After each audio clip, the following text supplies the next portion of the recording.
Hello, I welcome you all in this lecture related with the subject failure analysis and prevention. And we are talking about the failure analysis of casting. So, in this particular lecture, I'll be talking about the basics of aluminum silicon alloys, and thereafter in the next lecture I will be talking about the failure analysis of the two components related with the cast aluminum silicon alloys. These are pistons and cylinder head. So, about that I will be talking in the next lecture. Let us start with the fundamental understanding of the aluminum silicon alloys. So, in this presentation basically it is about the physical metallurgy of the aluminum silicon alloys, the common cast aluminum alloys, the basics of the aluminum silicon alloys, structure and properties of the cast aluminum silicon alloys, and the kind of melt treatment and heat treatment of cast aluminum silicon alloys which are needed for enhancement of the performance of the aluminum silicon castings. So, if the melt treatment is not done properly or heat treatment is not done appropriately, or if the casting procedure established is not appropriate, then it will lead to the defective casting or casting with the poor mechanical properties and wear resistance, and which in turn during the service leads to the or increases the failure tendency of the cast aluminum silicon alloys. So, let us start with the aluminum characteristics first, and we can see that aluminum is one of the very light metals that can be seen from the low density of the aluminum silicon, that aluminum, that is 2.7 gram per cc. Okay, and the melting point is 60 degrees centigrade. And if we see the thermal conductivity, aluminum is considered to be of the higher thermal conductivity, but lesser than that of the copper. So, electrical conductivity of the aluminum is at 20 degree centigrade is 66.94 with respect to the percentage of the international annealed copper standard, and thermal conductivity is 0.5. Okay. Other than this, the important property of the important physical properties of the aluminum alloys, which can be in terms of like thermal expansion coefficient, which can vary from the 18 to 20, okay, and the solidification temperature range, which also can vary, like say from a very low level 5 or 10 degrees centigrade to 50 or even 80 degrees centigrade. So, these two properties are specifically important from the thermal expansion and contraction point of view, and the solidification cracking or the hot tearing point of view. So, higher thermal expansion coefficient and the wider solidification temperature range, both these factors promote the hot tearing or hot cracking, and higher alpha or thermal expansion coefficient will be increasing the residual stress formation tendency and distortion tendency of the aluminum alloys. And these properties I am talking about especially a thermal expansion coefficient with respect to the ferrous metals. So, thermal conductivity of the aluminum is much higher than the steel, but thermal expansion coefficient is also much higher than the steel. Like say steel usually offer in case of mild ferritic steels, which may be like say from the 12 to 14, but for aluminum it is much higher, like 20 to 24, also 18 to 24. So, high thermal conductivity, so higher expansion coefficient means an increased tendency for the expansion and contraction for a given rise of temperature. If we see the common aluminum silicon alloys, actually the aluminum cast aluminum alloys are mostly aluminum silicon family. Okay, why? Because whenever the silicon is added in pure aluminum, the melting temperature of the alloy comes down. Okay, thermal expansion coefficient is reduced. So, these two things, and fluidity is enhanced. So, these are the favorable things which will be happening. Apart from that, mechanical properties like hardness and the tensile strength, these two also improve with the addition of the silicon, while the ductility and toughness will be coming down, of course. So, with the increase of silicon, like say from 1 to 12%, there is a continuous decrease in the melting temperature, in a decrease in thermal expansion coefficient, increase of fluidity, increase of hardness and tensile strength. So, this is the composition around the eutectic composition of the aluminum silicon alloys, and therefore aluminum silicon alloys are broadly categorized in three groups: hypoeutectic aluminum silicon alloys, eutectic aluminum silicon alloys, and hypereutectic aluminum silicon alloys. Okay. So, if we see this table shows the common aluminum silicon alloys according to the ASTM and BS standards. Okay. LM4, LM6, LM13, LM24, 26, 28, 29 and 30, and the corresponding ASTM standards are shown here.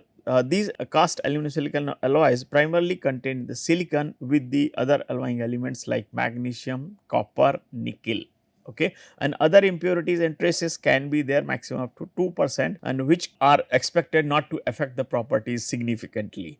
Okay, so if we see here this LM24 having the silicon 4 to 6%, which means this is hypoeutectic aluminum silicon alloy. 10 to 13% means this is of the eutectic category, because depending upon the cooling rate experienced as per the casting process, eutectic can occur from like say 12 to 13%. That is why LM6 we can say of the eutectic category, having very less percentage of copper, magnesium and the nickel. Okay.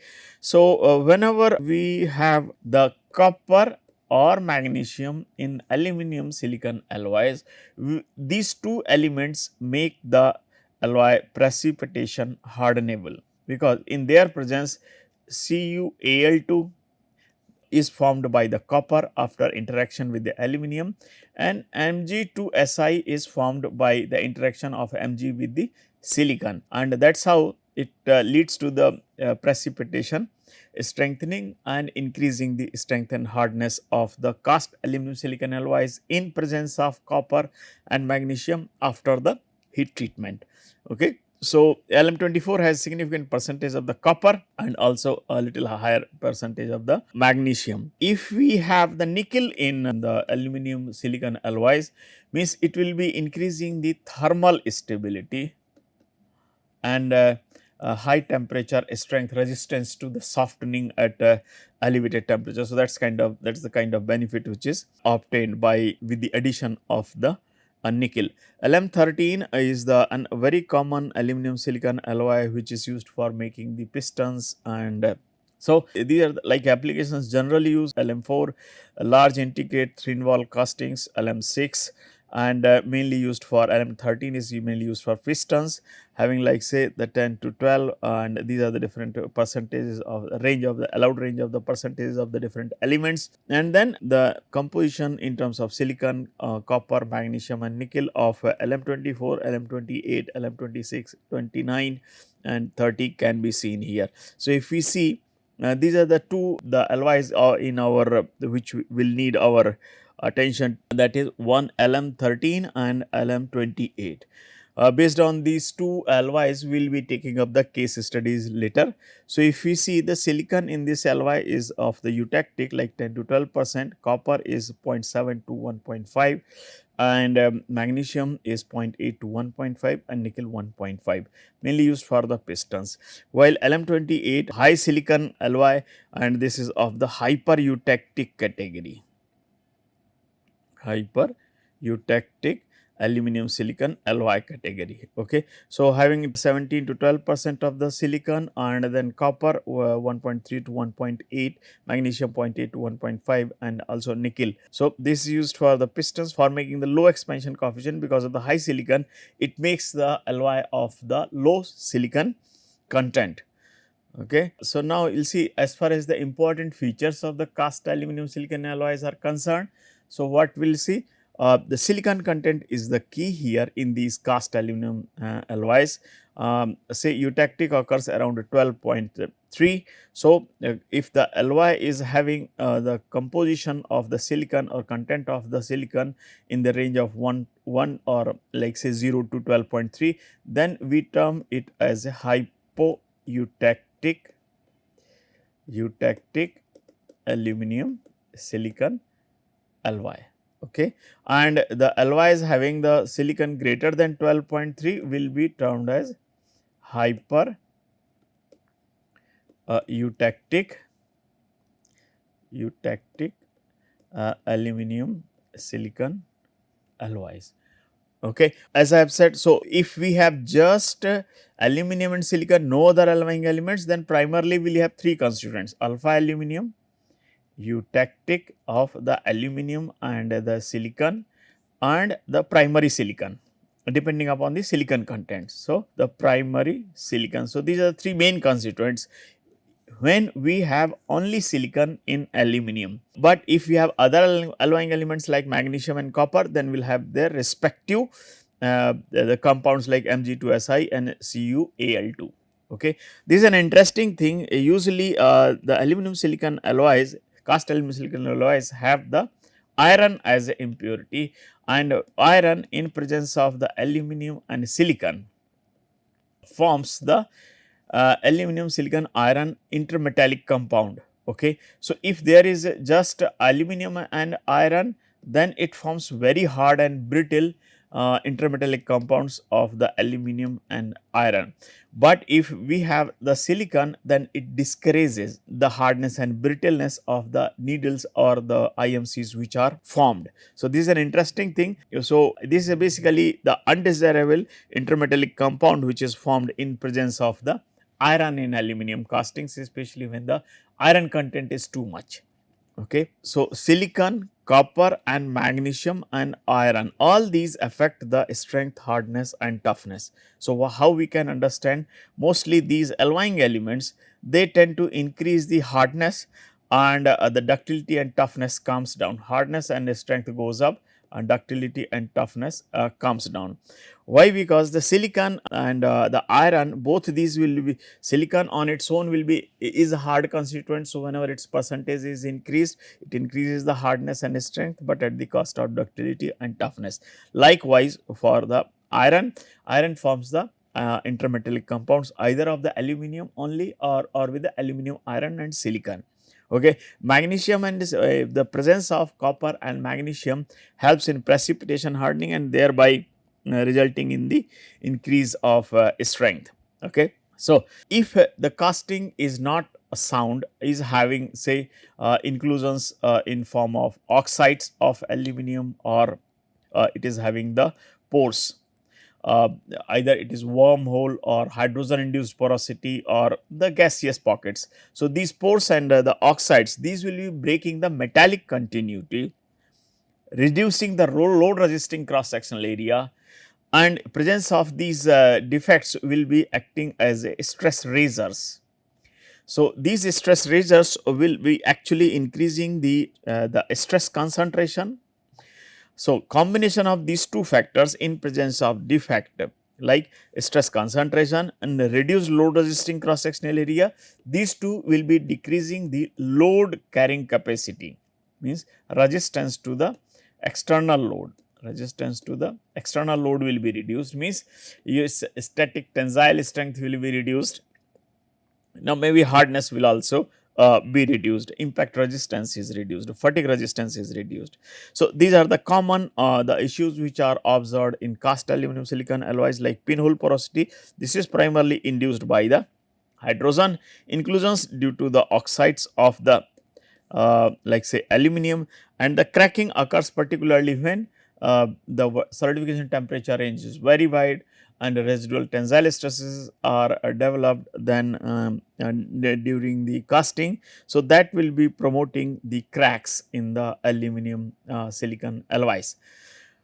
This is the typical phase diagram of the aluminum silicon alloys, which shows that here we have 0% of 100% of the aluminum and 0% silicon, and here like say 100% of the silicon. So, increasing percentage of the silicon and here reducing percentage of silicon, here the increasing percentage of the aluminum, sorry. So, here say around like say as per this one, say under identical under equilibrium condition, the eutectic is formed by the addition of silicon in aluminum at 12.6 percentage of the silicon, which this is the lowest temperature at which the aluminum silicon alloys will be melting and solidifying at a constant temperature, that is 577. Okay. Below that it will be happening at a higher temperature and also above the 12.6 percentage of the silicon, the solidification and melting will be completing and will be completing at this one temperature, but the liquefaction or the complete melting will be happening at a higher temperature. Say for example, if silicon presence is say 6%, then the complete melting will be happening at say this temperature around 580, 590, and similarly if the silicon content is high, say 30%. So, again this will be complete melting will be happening at a high temperature. So, to attain the complete liquidus state, so if we see in this phase diagram, this is the liquidus line. Okay. So, this indicates the temperature above which the alloy will be in complete liquid state, and this is the solidus line. The solidus line indicates the, this is solidus and this is liquidus. Solidus line indicates the temperature below which the alloy will be in complete solid state. Okay. And in between, if we notice, for any composition other than eutectic composition and for the pure metals, the solidification will be happening over a range of temperature. Say for this particular composition of 1.6, the solidification temperature range is this much.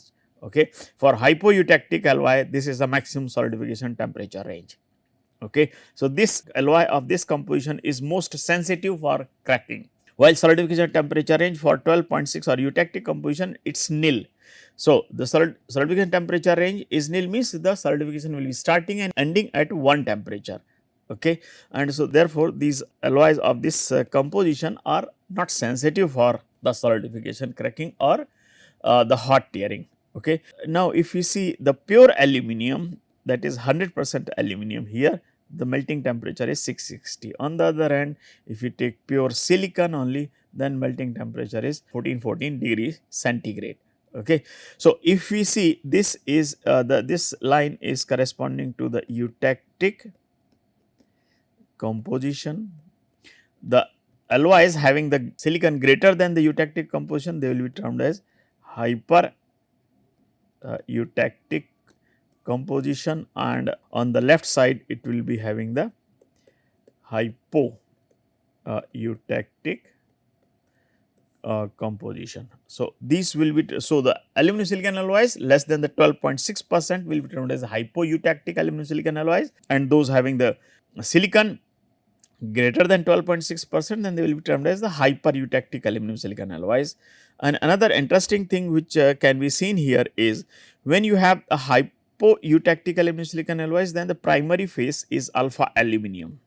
Okay. So, we will have the alpha aluminum plus eutectic. Eutectic is like layered structure of the aluminum and silicon both. So, it will be a layered or very fine intimate mixture of the aluminum, silicon and both, which is in form of the eutectic. Right. On the other hand, when the composition of the cast aluminum silicon alloy is greater than the 12.6, then we will have the primary phase silicon as a primary phase. So, we will have primary phase silicon in the matrix of the eutectic. So, this is the difference. So, if I try to show it systematically in a simple way, like say for hypoeutectic aluminum silicon alloys, we will have the alpha aluminum dendrites like this in the matrix of the eutectic silicon. Okay. Eutectic mixture can be termed as mixture of the aluminum and silicon. On the other hand, if we consider the hypereutectic aluminum silicon alloys, then there will be polyhedral shape, cuboid shape primary silicon. Okay. This is alpha aluminum in case of hypereutectic, and here we have primary silicon particles of the polyhedral shape in the matrix of again eutectic of the aluminum silicon mixture. Okay. So, let us go little ahead. The cast aluminum silicon alloys are very sensitive for the hydrogen induced porosity. Okay. Hydrogen induced porosity. So, and that can be of the like shrinkage porosity, or it can be like the gaseous porosity due to the hydrogen that has been trapped in. So, why the aluminum silicon alloys are very sensitive for the hydrogen induced porosity or the gaseous defects? The one of the reason is this, like the solubility of the hydrogen in aluminum changes significantly with the state of the aluminum. Say aluminum in the liquid state, the solubility of the hydrogen in aluminum in solid state is very less, although it increases with the increase of temperature. Okay. So, you increase the temperature, solubility of the aluminum will be increasing. In the solid state, there is a gradual increase in the solubility of the hydrogen, and as soon as the molten state is achieved, there is a sudden jump in the solubility of the hydrogen in the molten metal. Then again the molten metal, with the increase of temperature, there is a gradual increase in the solubility of the hydrogen. So, the point here is there is a very rapid change in the solubility of the hydrogen with the change of state from the liquid to solid. So, this the difference in solubility of hydrogen in the liquid and solid state is too much. So, if this is the case, then the gases will be, hydrogen gas will get dissolved in the molten metal during the casting, and when the solidification takes place, these gases are not able to come out of the metal during the solidification, and therefore, they get trapped and result in the hydrogen induced porosity. Mostly the entrapment occurs in form of the fine holes, and that is why the hydrogen induced porosity gives the pinhole porosity, also known as pinhole porosity, and this primarily occurs due to the large difference in the solubility of the hydrogen in the aluminum in liquid and solid state. So, what we can do the proper degassing and the melt treatment to take care of the hydrogen, and also remove the impurities and all sources which are responsible for the presence of hydrogen in aluminum. Then we have the cast aluminum silicon alloys are also subjected to the heat treatment. So, there are multiple kind of the heat treatments which can be done, they are termed as the temper condition. Okay. So, the most common temper condition which is used, most common heat treatment which is used for precipitation hardening aluminum alloys in presence of the copper and magnesium is the T6, okay, which involves the solutionizing, which means heating the aluminum silicon alloy with other elements to such a temperature where all elements like magnesium and copper, they get dissolved in the matrix of the aluminum to form the homogeneous solid solution. Okay. Once this solutionizing is done, the next step is quenching in water. The quenching facilitates the entrapment of the solutes in the aluminum matrix, leading to the development of the supersaturated solid solution. So, such supersaturated solid solution is developed only through the quenching, and so once this supersaturated solid solution is developed, the next step is aging. Okay. So, aging, so we have solutionizing, quenching and the aging. Aging can be of the two types, because now we have got the supersaturated solid solution. In the solutionizing, we get the solid solution which is homogeneous solid solution, and after aging we can have the natural aging which is termed as T4, and then or artificial aging which is termed as T6. Okay. So, natural aging happens like after solutionizing, the alloy is left at room temperature and it is allowed at there for some time for the aging, so that the hardness increases gradually. So, this is what happens in natural aging, it takes very long to reach the peak hardness. This may be effective, may not be effective, depending upon the kind of alloying elements which are there, but if the heat, if the supersaturated solid solution of the aluminum silicon alloy is subjected to the artificial aging using the suitable temperature of 150 to 200 degrees centigrade as per the alloy composition, then what we will notice that strength will be increasing gradually due to the precipitation of the hard constituents in form of Mg2Si or CuAl2. So, these are the two most common alloying elements which are used to increase the response of the heat treatment to the aluminum silicon alloys, and that in turn will be resulting in the increased performance. So, here if we see how does the effect of how does the temperature at which the artificial aging is being done, that is what we can see here. If the artificial aging is done for the optimum time for a given temperature, then we will be getting the maximum strength. So, if the time aging time versus the hardness or a strength relationship is seen, then initially with the increase of the aging time, hardness or strength increases, then it reaches the peak value and thereafter it starts decreasing.